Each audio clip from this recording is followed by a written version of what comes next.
сөз бостандығын жиілеп өтіп, кейде бүгінсіз жерге пышақ ұрып жататын сұрақтар бар. Ойыңызда қалған ең бір өзіңізге дұрыс емес тиген, ащы тиген қандай сұрақ болды журналистер тарапынан?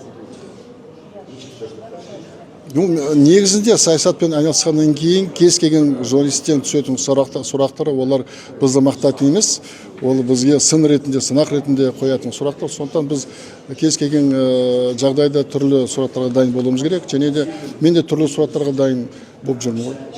Енді журналистер кейде қыспаққа алып, кейде сұрақтармен төпелеп, кейде жаңағы тілмен шаншып жатады.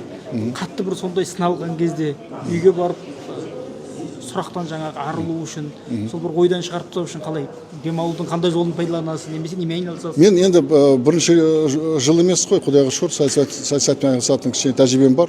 Сондықтан осындай түрлі жағдайға шыдамды болдық. Жарайды, енді не болса да сөз бостандығының не дейміз, тіршілігі сондай. Егер сен оны көтермесең, саясатқа келмей қой, жай. Ал саясаттан айналыссаң, түрлі жағдайға дайын болуың керексің.